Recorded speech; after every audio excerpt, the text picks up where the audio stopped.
C'est Laurent Blanc tout simplement qui a pris les rênes, et puis je pense que c'est une bonne chose. C'est surtout une bonne chose avant tout parce que... Pendant plus de 30 ans, tout le monde a cru voir un couple parfait, solide, indestructible. Mais derrière les sourires maîtrisés et le silence élégant, une vérité intime s'est lentement fissurée. À 54 ans, Véronique Zidane a laissé échapper une phrase simple, presque murmurée, capable de faire vaciller une légende entière. Ce n'est ni un scandale, ni une rupture, mais le récit discret d'un amour qui a longtemps demandé à l'un de s'effacer pour que l'autre brille. La vérité sur le mariage de Zinedine et Véronique Zidane. Nihan Dotif. Alors, comment comprendre cette fissure quand on parle d'un homme au sommet de la gloire? Zinedine Zidane, né à Marseille en 1972, devient Zizou, icône mondiale, champion adulé, symbole d'excellence et de maîtrise absolue aux yeux du public. Alors, comment un homme porté par des millions de regards, célébré sur tous les continents, peut-il malgré tout traverser des zones d'ombre que personne ne soupçonne? À mesure que la carrière de Zinedine Zidane atteint des sommets presque irréels, une autre réalité se construit en silence, loin des stades, loin des trophées, loin des applaudissements. Car derrière l'image lisse du champion, derrière la maîtrise apparente de chaque geste, se cache une tension intime que le football ne montre jamais. Zinedine Zidane a longtemps incarné une forme de perfection tranquille. Sur le terrain, il semblait au-dessus du chaos, capable de ralentir le temps, de décider d'un match par une passe ou un regard. Pour beaucoup de Français, surtout ceux qui ont grandi avec la Coupe du Monde 1988, il est devenu plus qu'un sportif. Un repère, une fierté nationale, presque une figure rassurante dans un monde incertain. Mais cette maîtrise publique, cette retenue devenue légendaire, a aussi façonné l'homme dans sa vie privée. Zidane n'est pas un bavard. Il ne se livre pas. Il encaisse, il avance. Il porte. Dans l'intimité du couple, cette posture a parfois pris une autre dimension. À mesure que sa notoriété explosait, le cercle autour de lui se refermait. Les sollicitations, les attentes, la pression permanente ont peu à peu construit une forme de solitude intérieure, rarement évoquée, encore moins admise. Être Zidane, ce n'est jamais être seul, et pourtant, c'est souvent se sentir isolé. Tout le monde attend quelque chose de lui, une victoire, une parole juste, un comportement exemplaire. Il devient alors difficile de montrer ses failles, de dire ses doutes, même à celles qui partagent sa vie. Véronique, elle, observe ce glissement progressif. Elle voit l'homme qu'elle a rencontré adolescent se transformer en icône mondiale, sans jamais cesser d'être le même au fond, pudique, réservé, presque maladroit avec ses émotions. Mais plus la lumière se concentre sur lui, plus les zones d'ombre s'étendent autour. Les moments de silence se multiplient, les non-dits s'installent, non par manque d'amour, mais par excès de retenue. Dans ce couple, on ne se dispute pas, on ne crie pas, on se tait, et parfois ce silence devient plus lourd que n'importe quel conflit. Les grandes crises publiques tallées de Zidane, celles que tout le monde a vues, n'étaient peut-être que la partie émergée d'un combat plus intime. Le coup de tête de 2006, par exemple, a souvent été analysé comme un geste de colère soudaine. Mais pour ceux qui regardent avec recul, il raconte aussi l'histoire d'un homme arrivé au bout de lui-même, saturé de pression, d'attente, de responsabilité. Après ce soir de Berlin, Zidane s'est enfermé davantage encore dans une forme de retenue presque monacale. Il ne s'est jamais expliqué longuement. Il a préféré porter seul le poids de l'incompréhension. Dans le couple, cette attitude a un prix. Véronique comprend, protège, absorbe. Elle devient le lieu sûr, celui où Zidane peut déposer son armure, mais sans toujours trouver les mots pour dire ce qu'il ressent vraiment. Et plus les années passent, plus une forme de déséquilibre s'installe. Non pas parce qu'il domine, mais parce qu'il ne montre pas. Parce qu'il ne sait pas comment partager autrement que par la présence silencieuse. Pour beaucoup d'hommes de sa génération, élevés dans l'idée que la force réside dans la discrétion, parler de ses blessures reste un exercice presque impossible. Zidane a souvent été décrit comme un homme simple, et il l'est, mais cette simplicité cache une exigence intérieure immense. Il se juge plus durement que quiconque. Chaque échec, chaque critique, chaque controverse laisse une trace. Il ne les verbalise pas, il les empile. Avec le temps, cette accumulation crée une fatigue mentale profonde, une usure invisible que ni les titres ni la reconnaissance ne suffisent à apaiser. Être admiré ne protège pas de la solitude, et parfois, cela l'accentue. Dans cette histoire, la vérité n'est pas celle d'un couple en crise spectaculaire. Elle est plus subtile, plus dérangeante aussi. C'est la vérité d'un homme qui a appris à tout contrôler, sauf ce qui se joue à l'intérieur. D'un mari aimant, fidèle, présent, mais parfois enfermé dans son propre silence. D'une relation où l'on s'aime sincèrement, mais où l'on ne sait pas toujours comment se dire l'essentiel. Pour Véronique, cette retenue devient peu à peu une épreuve. Pour Zidane, elle est une protection qui finit par l'isoler. Ce que peu de gens savent, c'est que derrière l'image du coach calme et réfléchi, Zidane a traversé de véritables moments de doute existentiels. Après ses succès avec le Real Madrid, alors que tout semblait lui sourire, il ressent une forme de vide. Gagner ne suffit plus. Transmettre ne comble pas tout. Il commence à s'interroger sur le sens, sur l'équilibre, sur ce qu'il a laissé de côté en chemin. Ces questions, il ne les formule pas publiquement. Elles se manifestent par des retraits soudains, des pauses inexpliquées, des refus de projets pourtant prestigieux. Dans le couple, ces retraits sont vécus comme des absences émotionnelles, même si l'homme est physiquement là. Véronique perçoit cette distance, cette fatigue, cette difficulté à se livrer. Elle l'accompagne, encore et toujours, mais elle commence à sentir que pour préserver l'équilibre familial, elle s'est elle-même mise entre parenthèses. Ce n'est pas un reproche, c'est un constat lent, presque imperceptible, qui s'impose avec les années. On peut être deux, s'aimer profondément, et pourtant avancer côte à côte sans toujours se rejoindre. La vérité sur le mariage de Zinedine et Véronique Zidane se situe précisément là, dans cette zone grise entre l'amour et le silence, entre la fidélité et l'effacement de soi, entre la grandeur publique et la fragilité intime. Zidane n'est ni un héros sans faille, ni un homme froid ou distant. Il est le reflet d'une génération d'hommes pour qui montrer sa vulnérabilité n'a jamais été un réflexe. Et Véronique incarne ces femmes qui comprennent, soutiennent, attendent, jusqu'au moment où elles réalisent que leur propre voix s'est faite trop discrète. Ce récit n'est pas une accusation, c'est une plongée dans l'intime, dans ce que la célébrité ne raconte jamais. Il parle à celles et ceux qui, après 45 ans, regardent leur vie avec lucidité et se demandent ce qu'ils ont construit, mais aussi ce qu'ils ont parfois perdu en chemin. Il parle de ces couples solides en apparence, respectés, admirés, mais traversés par des silences trop longs. Et il pose, sans la formuler encore clairement, une question essentielle. Que se passe-t-il quand, après des décennies à tenir debout pour les autres, on ose enfin regarder ses propres blessures? Mais il arrive un moment où le silence ne protège plus, où il commence au contraire à peser, comme une fatigue trop longtemps ignorée. Pour Zinedine Zidane, ce moment n'a pas pris la forme d'un scandale, ni d'un effondrement visible. Il s'est manifesté autrement, de façon plus discrète, presque imperceptible, comme une lassitude profonde qui s'installe quand tout semble pourtant aller bien. Aux yeux du monde, il est toujours ce monument du football, respecté, sollicité, attendu. Mais à l'intérieur, quelque chose change, une certitude s'effrite, celle que l'on peut continuer ainsi, indéfiniment, en avançant, sans jamais se retourner sur soi. Après les triomphes avec le Real Madrid, alors que beaucoup l'imaginent déjà enchaîner les projets les plus prestigieux, Zidane surprend. Il se retire, il refuse, il diffère. Ses décisions, analysées comme des choix stratégiques, sont en réalité le signe d'un mouvement plus intime. Pour la première fois, il ne fuit pas le doute, il l'écoute. Il ressent cette fatigue mentale qu'il n'avait jamais pris le temps de nommer. Cette impression d'être devenu un rôle plus qu'un homme, une image plus qu'une présence. Et cette prise de conscience s'opère au cœur même de sa vie personnelle. Dans le regard de Véronique, Zidane perçoit quelque chose qu'il n'avait pas voulu voir jusque-là. Non pas un reproche, mais une forme d'usure silencieuse, une patience qui a trop duré. Elle n'a jamais exigé, jamais menacé, jamais crié. Elle a accompagné, soutenu, compris. Mais à force d'être forte pour deux, elle s'est elle-même fragilisée.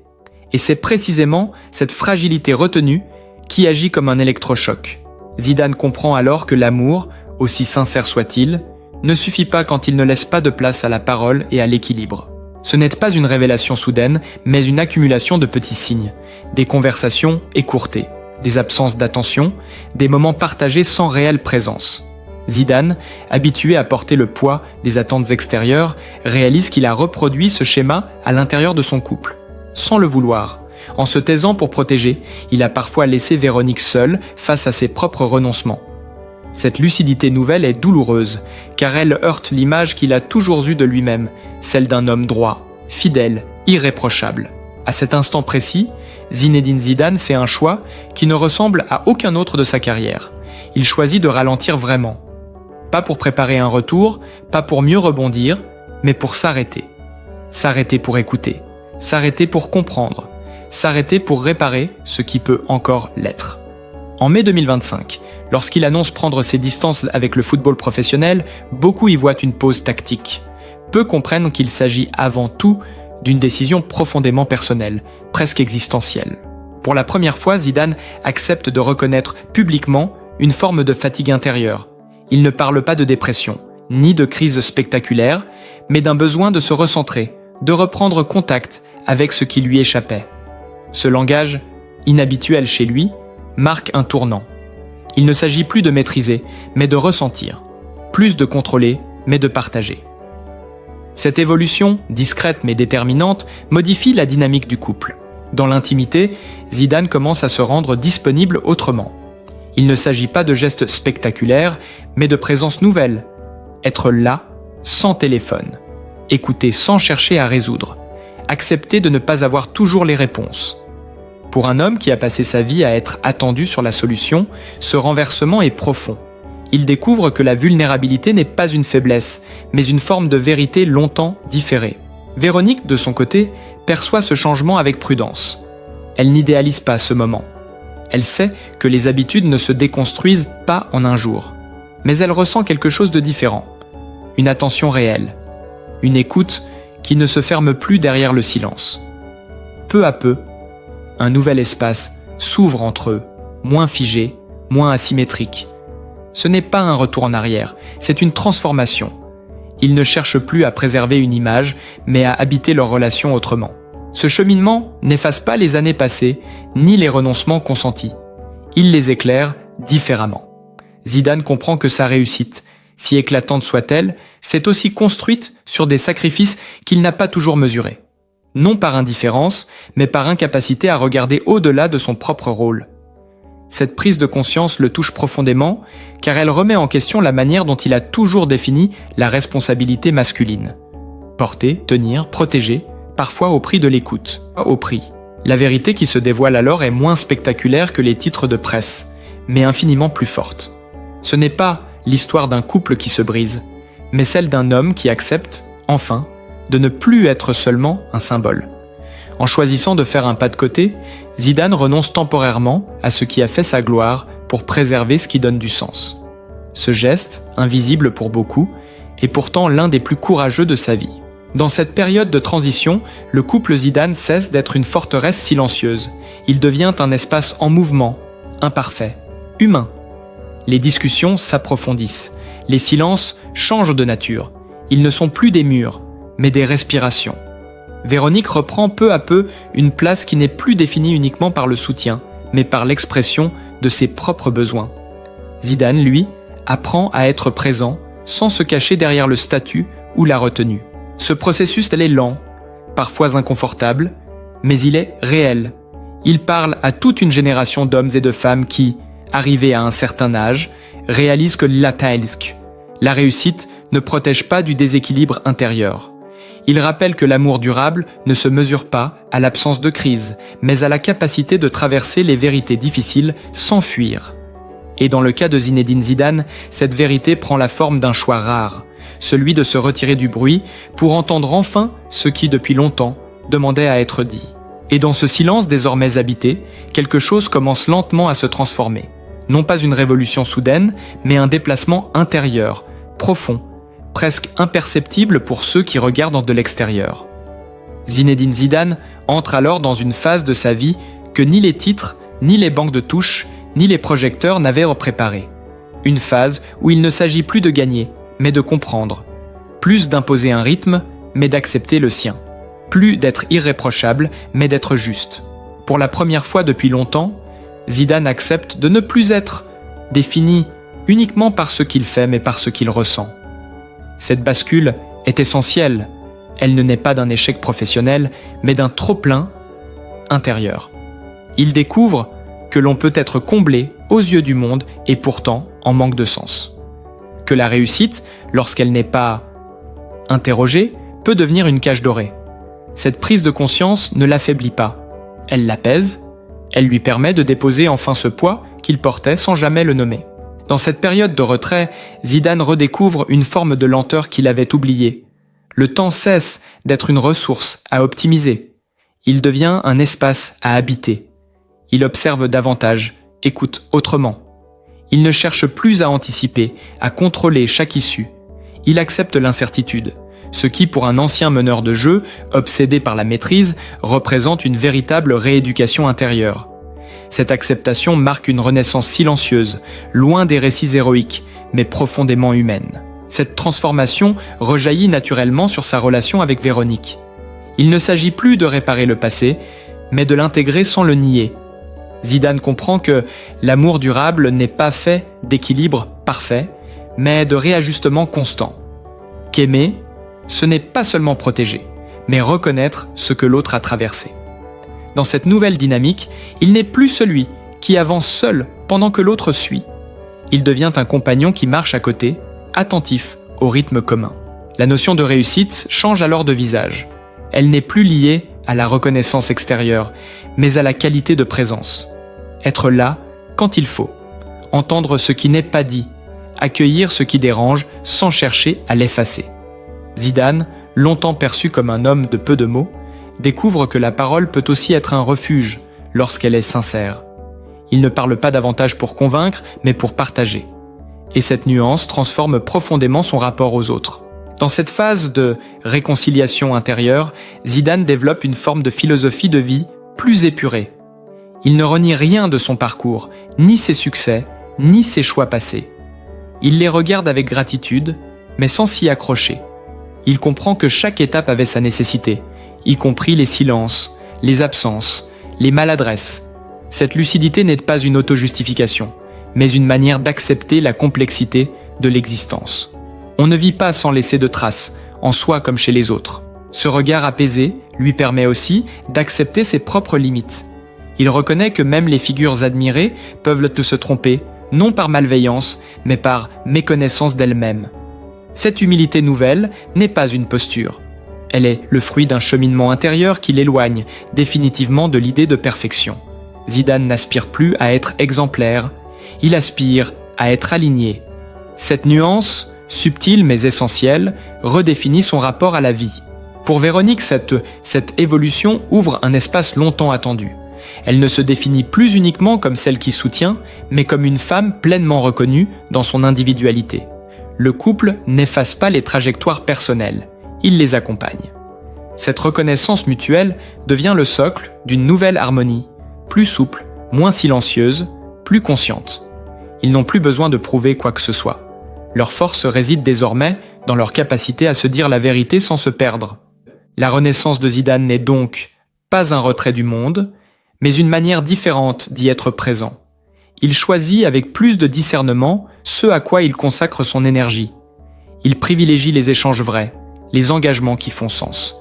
Il comprend que transmettre ne consiste pas seulement à enseigner un geste ou une tactique, mais à incarner une façon d'être au monde. Et cette transmission-là, invisible mais durable, devient l'une de ses priorités. Cette phase de sa vie parle particulièrement à celles et ceux qui, passé un certain âge, ressentent le besoin de réconcilier ce qu'ils ont construit avec ce qu'ils sont devenus. Elle rappelle que l'on peut se réinventer sans renier son histoire, que l'acceptation n'est pas une résignation, mais une libération, que la paix intérieure ne se conquiert pas, elle s'accueille. Zidane, par son cheminement, offre un miroir à tous ceux qui ont longtemps avancé sans se regarder. La philosophie qui se dessine alors est simple, presque évidente, mais rarement appliquée. Il ne s'agit plus de chercher à briller, mais à durer. Pas à accumuler, mais à alléger. Pas à masquer les failles, mais à les comprendre. Cette sagesse discrète, forgée dans le silence plus que dans la parole, donne à Zidane une profondeur nouvelle, loin de l'icône figée. Il devient un homme en chemin, conscient que l'équilibre est un mouvement permanent, jamais acquis. Dans cette dynamique de réconciliation, le couple Zidane cesse d'être un symbole intouchable pour devenir un espace de vérité. Ils acceptent que leur histoire soit faite de zones lumineuses et d'ombres nécessaires. Qu'aimer sur la durée implique parfois de se perdre pour mieux se retrouver. Cette acceptation transforme leur relation en un lieu de respiration, où chacun peut exister sans s'effacer. Ce chemin lent et exigeant n'a rien d'exemplaire au sens moral. Il est simplement profondément humain. Il rappelle que même ceux qui semblent avoir tout réussi doivent un jour affronter la question du sens. Et que la plus grande victoire, peut-être, n'est pas celle qui s'inscrit dans les palmarès, mais celle qui permet de vivre en accord avec soi-même sans renoncer à l'autre. Et lorsque l'on prend du recul sur ce parcours, loin des stades, des projecteurs et des titres, une évidence s'impose doucement. L'histoire de Zinedine et Véronique Zidane n'est pas celle d'un mythe fissuré, mais celle d'une humanité enfin visible. Ce que cette trajectoire raconte, ce n'est pas la chute d'une légende, mais la mue d'un homme et d'une femme qui ont accepté de regarder leur vie sans les filtres de l'admiration publique. Dans un monde qui exige sans cesse de tenir, de réussir, de briller, ils ont choisi autre chose, comprendre, ralentir, ressentir. Il y a quelque chose de profondément apaisant dans cette évolution. Elle ne cherche pas à séduire, encore moins à provoquer. Elle s'inscrit dans le temps long, celui que connaissent peu ou bien les femmes et les hommes qui ont traversé plusieurs décennies de vie, d'engagement, de renoncement parfois. Car à partir d'un certain âge, les questions changent. On ne se demande plus seulement ce que l'on va accomplir, mais ce que l'on a réellement vécu. On ne cherche plus à impressionner, mais à être en accord. Et c'est précisément là que cette histoire touche si juste.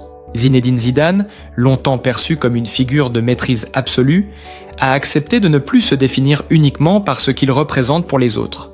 Il a compris que la retenue, lorsqu'elle devient systématique, peut finir par enfermer. Que le silence, aussi élégant soit-il, n'est pas toujours synonyme de sagesse. En choisissant d'écouter, de se rendre disponible autrement, il a ouvert un espace nouveau, non seulement pour son couple, mais aussi pour lui-même. Ce geste, discret et sans éclat, est peut-être l'un des plus courageux de sa vie. Véronique, de son côté, incarne une vérité longtemps ignorée. Celle des femmes qui aiment sans bruit, qui soutiennent sans réclamer, qui existent parfois trop peu pour elles-mêmes. Son témoignage n'est ni une accusation, ni un règlement de compte. Il est une mise en lumière délicate de ce que l'effacement peut coûter, même quand il est consenti par amour. En osant dire qu'elle s'était perdue en chemin, elle n'a pas fragilisé son couple. Elle lui a offert une chance de renaître autrement, sur des bases plus justes, plus conscientes. Ce qui frappe, au fond, c'est la douceur avec laquelle cette transformation s'opère. Il n'y a pas de rupture brutale, pas de drame spectaculaire. Il y a des prises de conscience successives, des ajustements, des silences qui changent de nature. Il y a surtout cette idée essentielle. Aimer, sur la durée, n'est pas rester immobile. C'est accepter de se transformer ensemble, parfois lentement, parfois maladroitement, mais toujours avec sincérité. Cette histoire résonne bien au-delà du couple Zidane. Elle parle à tous ceux qui, après 45 ou 50 ans, regardent leur parcours avec lucidité. À ceux qui ont beaucoup donné à leur travail, à leur famille, à leur rôle social, et qui sentent qu'il est peut-être temps de se redonner une place à eux-mêmes. Elle rappelle que l'équilibre n'est jamais définitif, qu'il se construit, se déconstruit et se reconstruit tout au long de la vie. Et que ce mouvement, loin d'être un signe de faiblesse, est une preuve de maturité. Dans un monde saturé d'images parfaites et de récits simplifiés, le choix de la vérité tranquille est rare. Il demande du courage, de l'humilité et une certaine confiance dans le temps. Zinedine et Véronique Zidane ont choisi de ne plus jouer un rôle, mais de vivre une relation. Ils ont accepté que leur histoire ne soit pas idéale, mais réelle. Et c'est précisément cette réalité-là qui touche, qui inspire, qui apaise. Il ne s'agit pas de dire que tout est réglé, que tout est simple désormais. La vie ne fonctionne pas ainsi.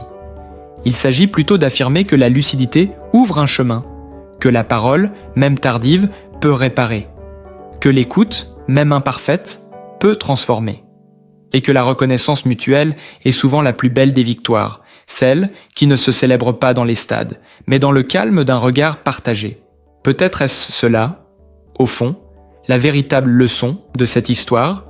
Derrière les titres et les trophées, derrière les images figées de réussite, il reste toujours l'essentiel, la capacité à être présent, à soi-même et à l'autre, à accepter ses fragilités sans les nier, à aimer sans s'oublier et sans demander à l'autre de s'effacer.